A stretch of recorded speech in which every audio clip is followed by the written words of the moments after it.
Okay, we're back. One of the things that I wanted to do was to give you a little bit of a lesson on how to use our library's resources for ordering journal papers electronically, because in your work you're certain to come across papers that you do not have access to, and it's very good if you can gain access to these papers. So one of the things that I do is I use a thing called Google Scholar. And Google Scholar is able to search, I'll call it refereed paper databases, as well as papers that are not refereed but are submitted. My preference when you do a literature survey is to use refereed journals or patents.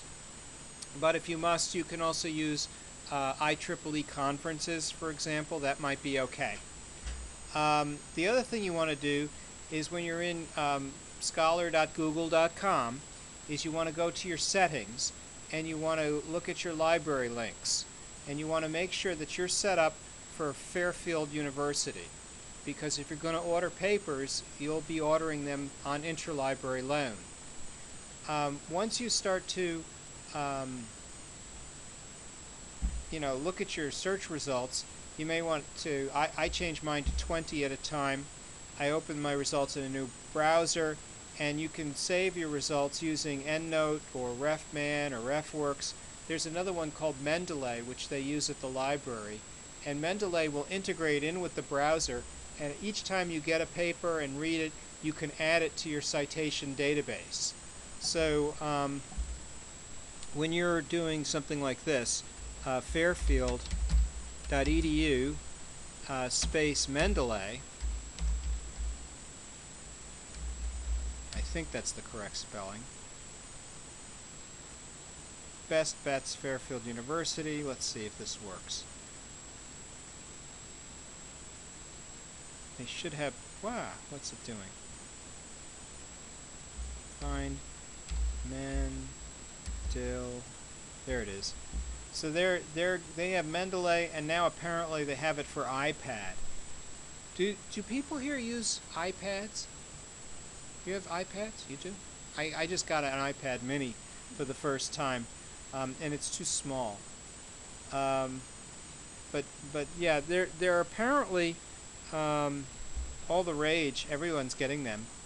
But I think there's others that are just as good. What's this thing called?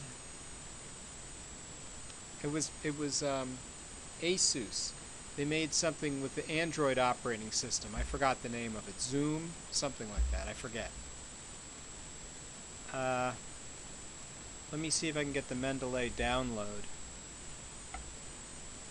Yeah, here it is. So you can get Mendeley, you can install it so it goes into the toolbar in your browser, and it can store your references in the cloud, which is really just a database on a server, but they call it the cloud. If you give something a fancy name, everybody will want it. My mother tried to get me to explain what is the cloud. Everything is going on the cloud. What is the? It's the same thing it's always been. Gmail is on the cloud. Mendeley references are on the cloud. She is liberal arts major, so she cannot understand me when I talk. I don't know if you have this problem with your parents. Maybe they're all engineers, but my parents are not engineers. They're not, they're liberal arts majors, they're English major. So Mendeley, you can read this on your own a little bit, but it gives you a few different ways in which you can organize your stuff. I wonder if I need to sign in to use it. Lion at docjava.com. Let's sign in. No. He probably wants my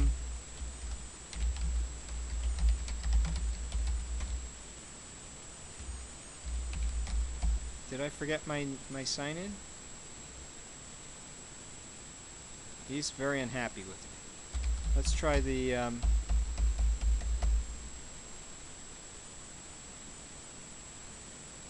Nope. Well, I'll have to sit here and create an account.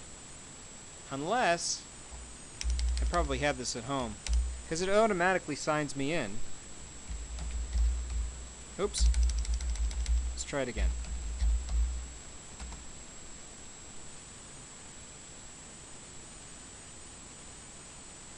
No, he's unhappy with me. For you guys, if you've never done this before, you'll have to create an account. For me, I'll go home and I'll make sure I know my user ID and password for it. Once you start to use, what's it called? Google Scholar.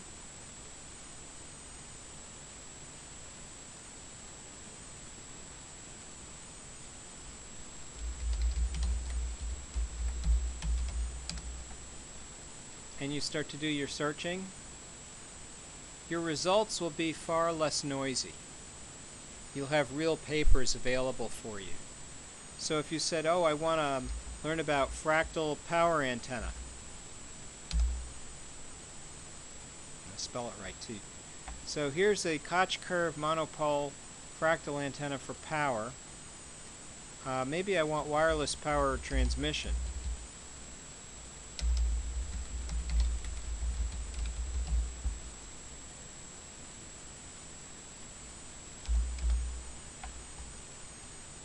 So here's something from the IEEE. Well, they're not going to give that to me for free, but it's been cited by 318 people, so I think it must be a seminal paper, of an important paper. So what I'd like to do is find out how to get a copy, so I try finding it at Fairfield.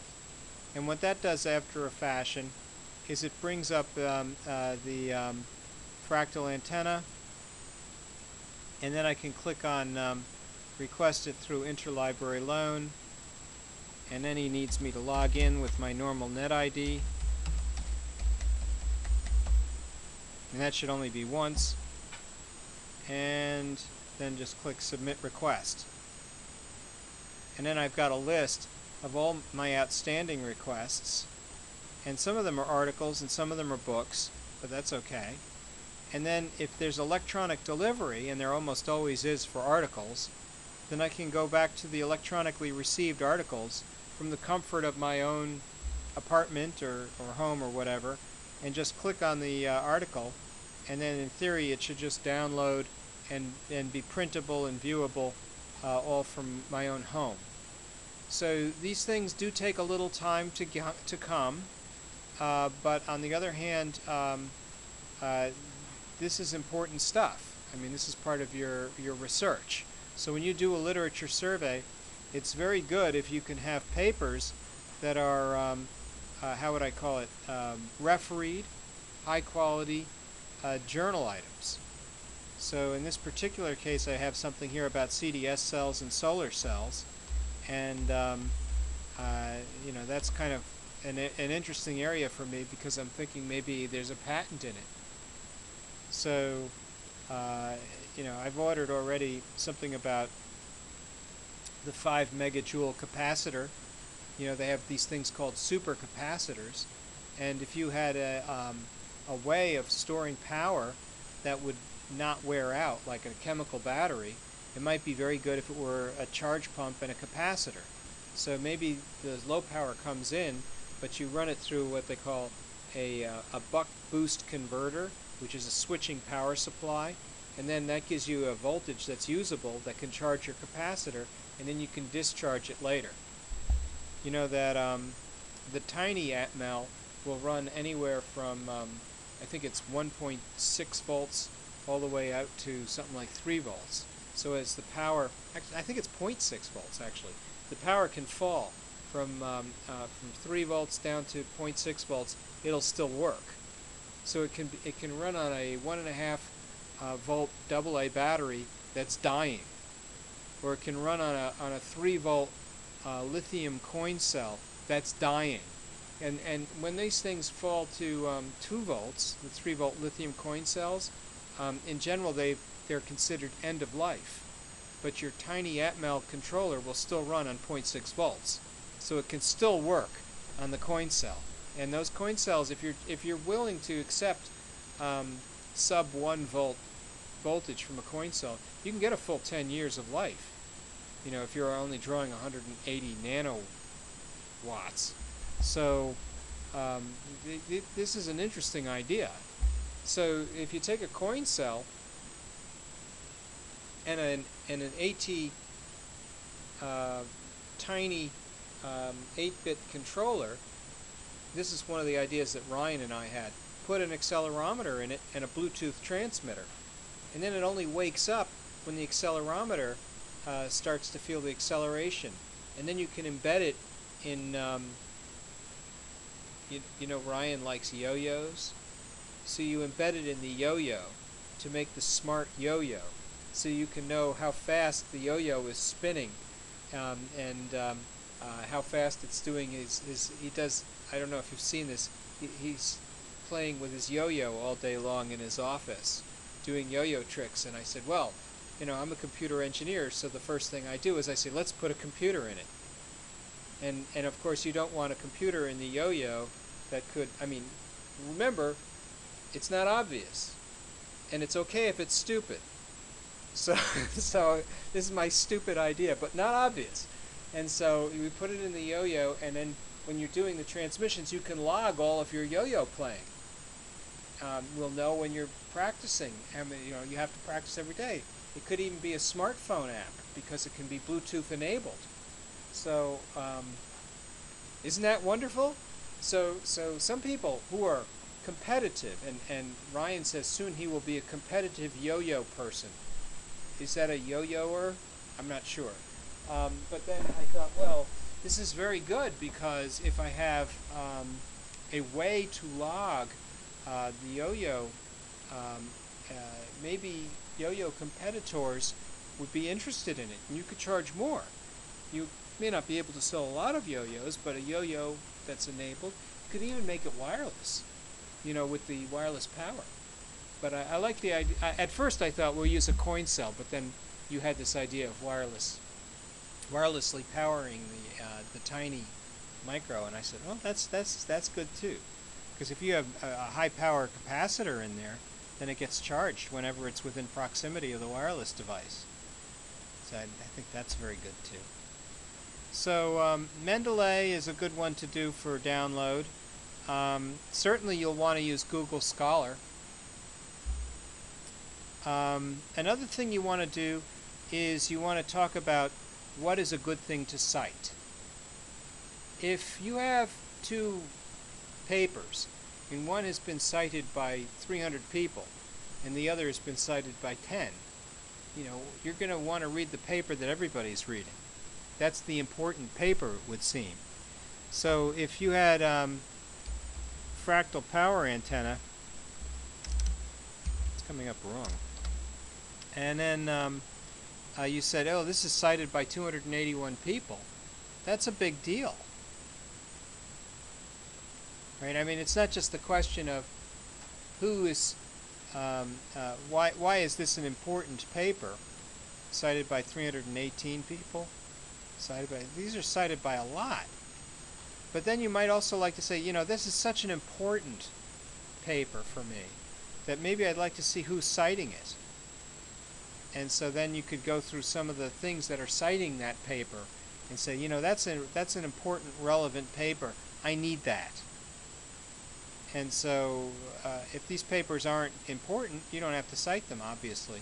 But maybe it'll link you to some of the, that's what they call a forward citation versus a backward citation. If the paper has a list of references and you chase those references down, that's a backward citation. But if you see the paper is being cited by a whole bunch of other papers, that's a forward citation. So you want, if you find the seminal paper, the important paper, you might like to see not just what it's citing, but all the things that are citing it. And so it used to be you had to go to the library and go through a paper copy of the Science Citation Index. I used to do this when I was a graduate student. And then you would look up every paper, and you would also look up the forward citations to see who was citing it, because you'd chase those papers down too. This is how research used to be done back in the 90s, before the web and all this other stuff. So now you guys are so lucky. You don't know how lucky you are because you don't have to use the Science Citation Index. But it's true. It's a very interesting idea. A paper. The other thing is new papers. Let's assume you have a very important paper, but it just came out. It won't be cited by a lot. A new paper that's only a few months old and that's not cited could still be a very good paper. So it's not clear. Here's a paper that's from 2008. Okay, it's been out a while. It's only cited by 27 people. So maybe it's not as important as this paper, which has been out for, 8 more years, but cited by an order of magnitude more people. So it's not clear. If you wanted to sort these things only by date, you wouldn't expect papers to be cited by a lot. And if you're looking at since 2013, check it out. They're not cited by anyone. This is cited by one person only. So you have to go back a few years before you can find papers that are cited by a lot.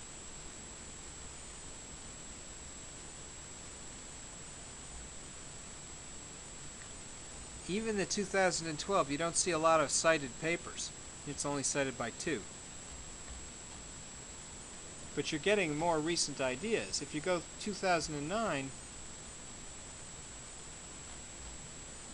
sort by relevance. Can you do that? Wait a minute. Whoa, I clicked on the wrong thing. Sort by relevance. There you go. So I'm not sure. You probably have to play around with that a little bit and decide what the best way to do your searching is going to be. What was the other idea that we had?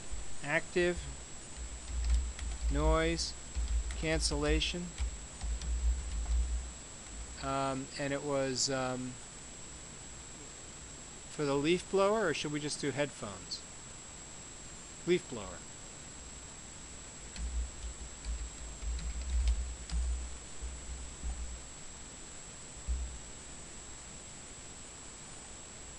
Well, here's the blower fan. I think yeah, that's a patent we saw already.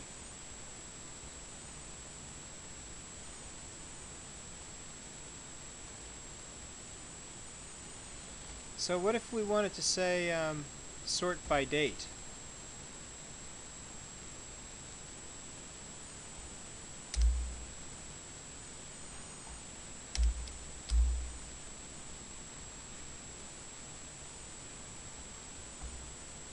Sorted by date.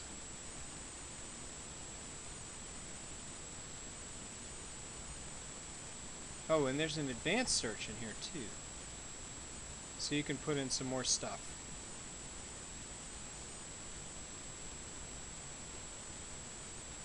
So I would encourage you to use some of the searching tools available to you. There's another one that you can use in the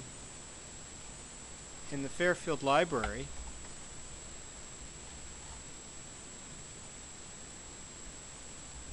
Oh, he's logged me out again.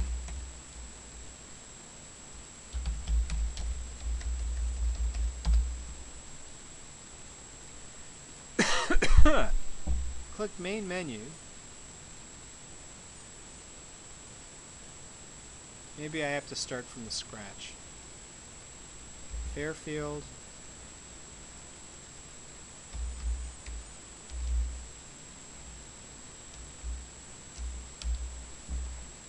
Now there should be something up. Here's the library up in the upper corner. And then search resources. You should be able to search the databases. And there's a thing in here about picking the right database. And there should be like a list of databases.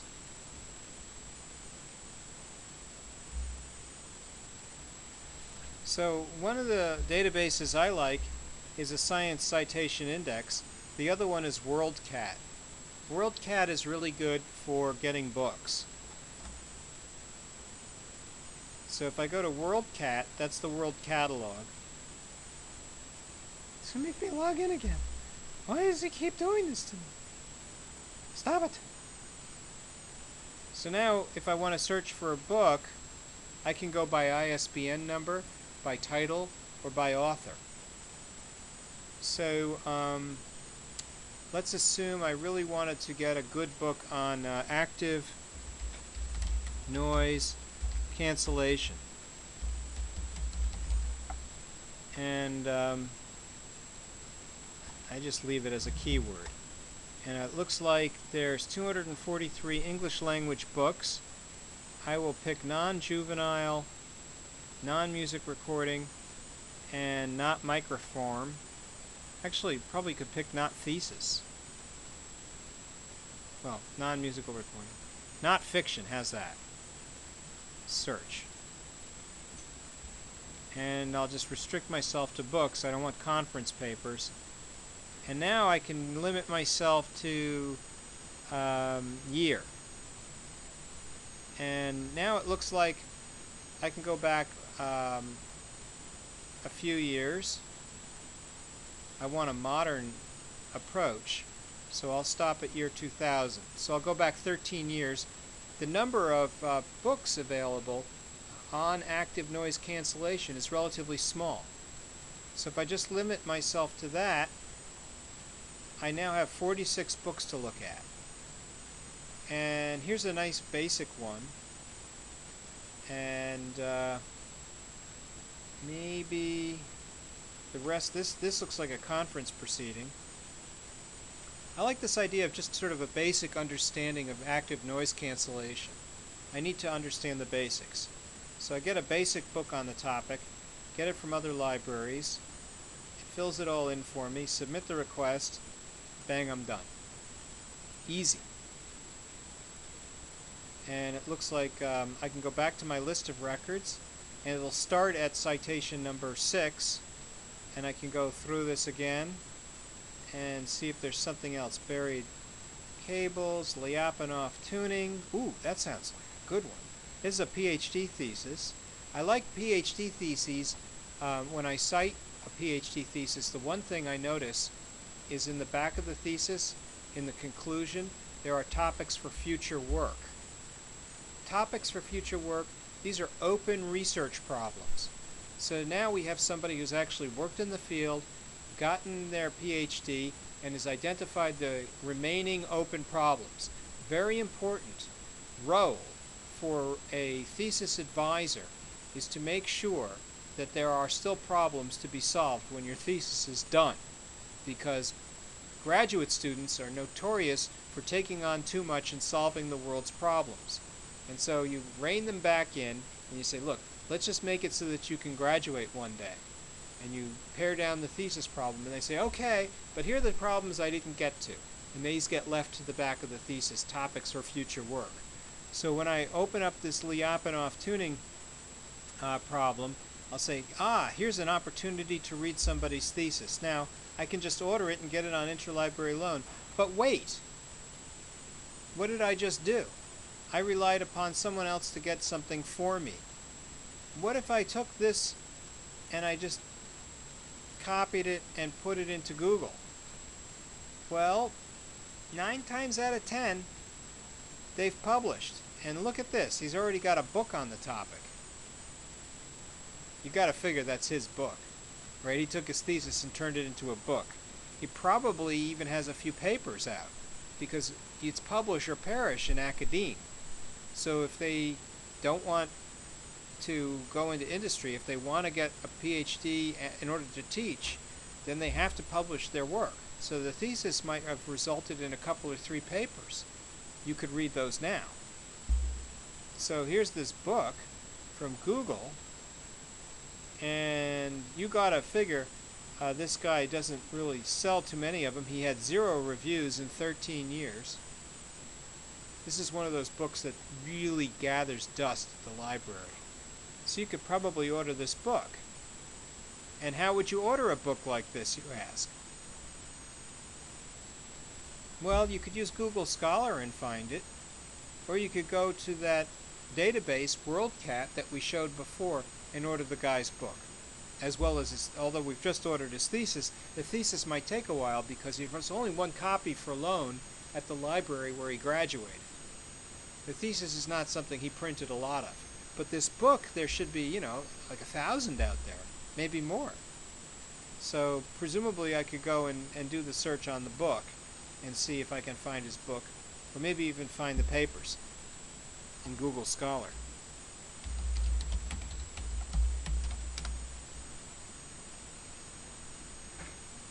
Oh, we're in Google Scholar. Oh, so just paste it on in. Oh, it's not in there?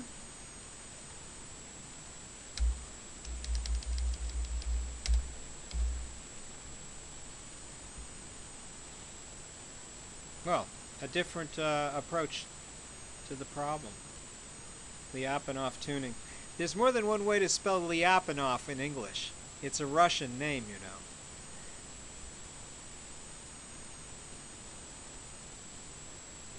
So that's a couple of pointers I wanted to give you about using the library. Let's see, what else can we do? Ah, there's a science citation index.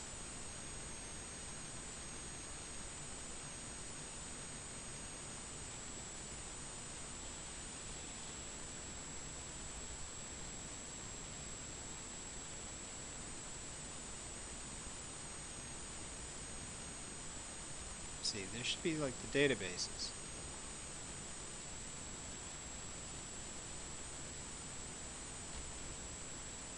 Where did I find the databases? I know they were in there. I'll go back to the beginning. Library,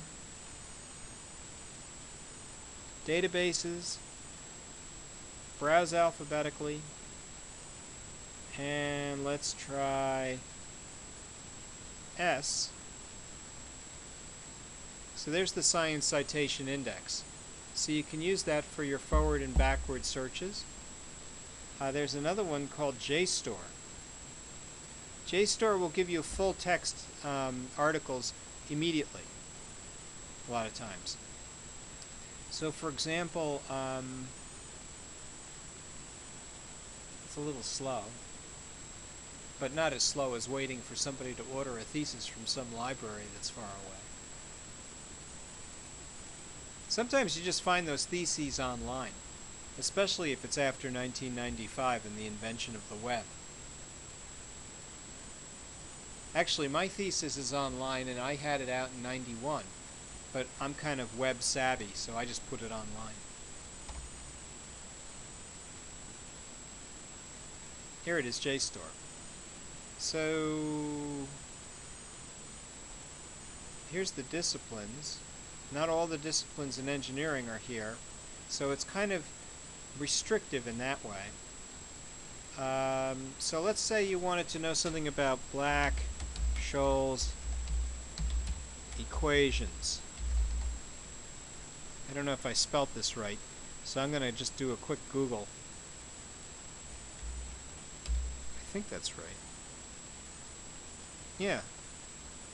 Myron, S-C-H-O-L-E-S, that's right. So, S-C-H-O-L-E-S, search, and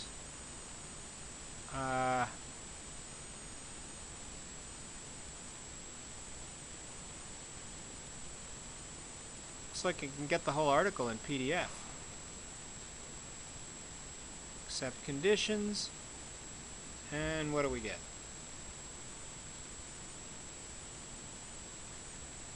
Instant gratification, right? And you don't have to wait for it from the library. It's all being served up to you.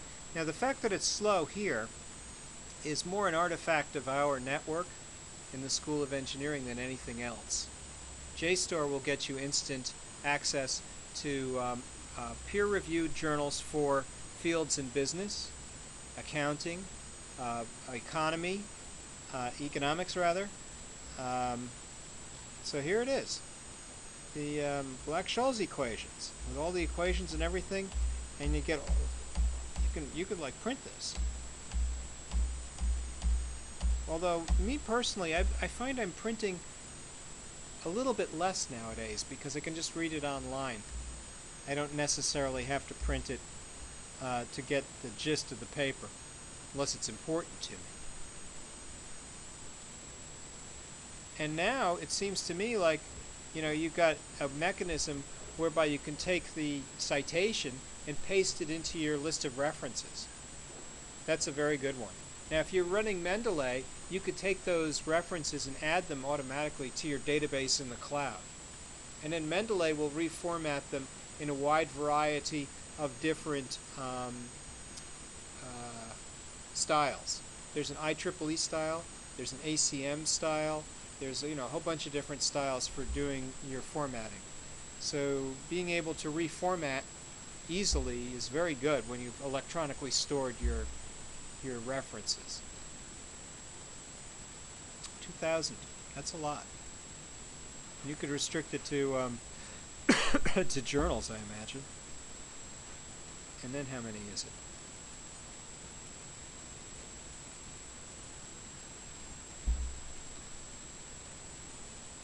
It's a little slow,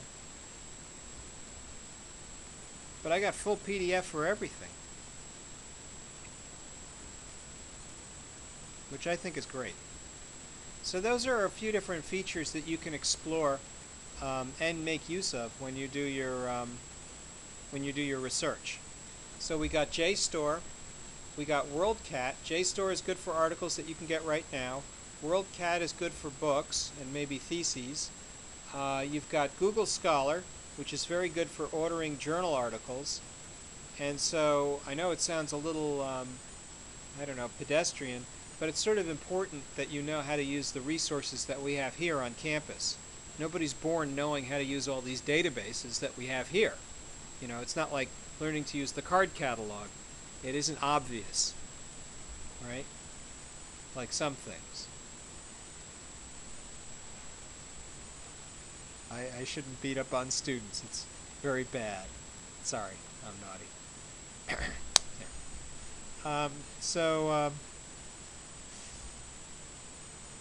Are there any questions about using the library? So you guys can all, when you do your citations, you don't have to just cite patents now. And when a patent examiner does a search, they're not just going to search on patents either. And they're not just going to use Google either.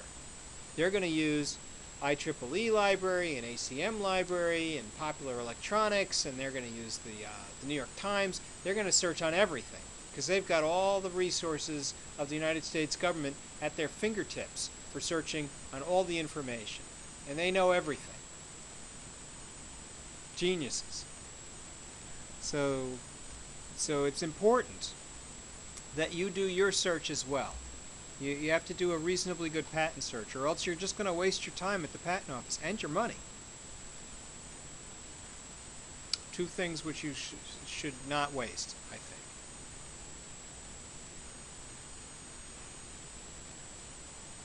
So, what's a valid thing for you to cite?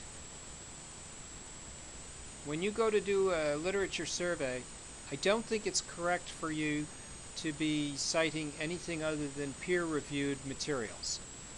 So you can cite books. Sometimes they're peer-reviewed, sometimes not.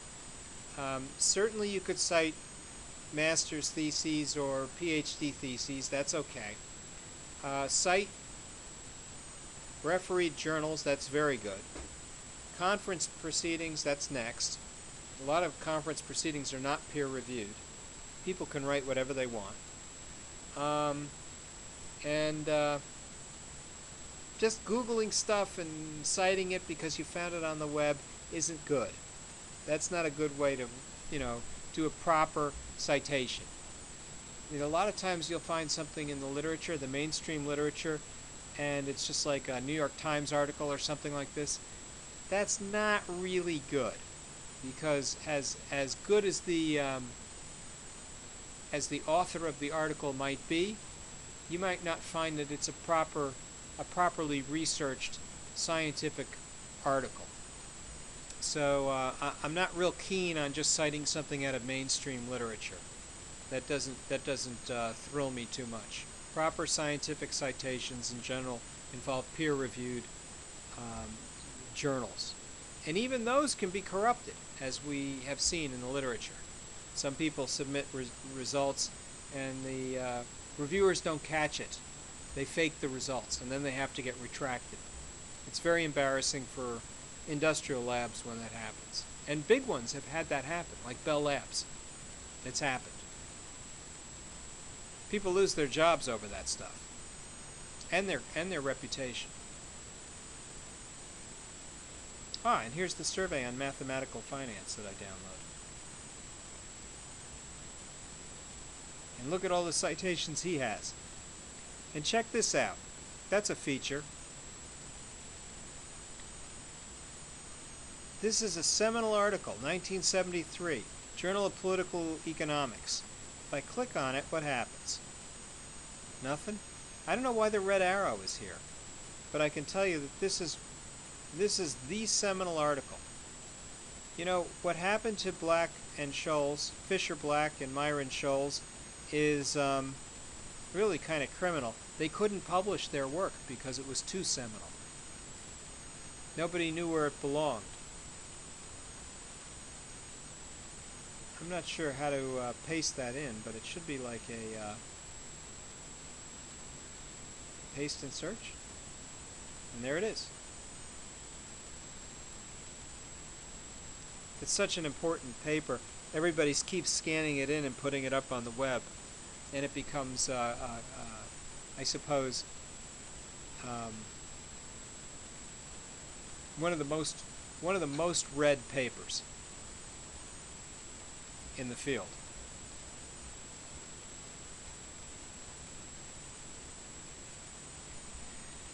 So that's what I have for you for today. You've got your homework assignment. You've got a patent action, an office action from the patent office. And remember, your idea is not stupid. It's just obvious.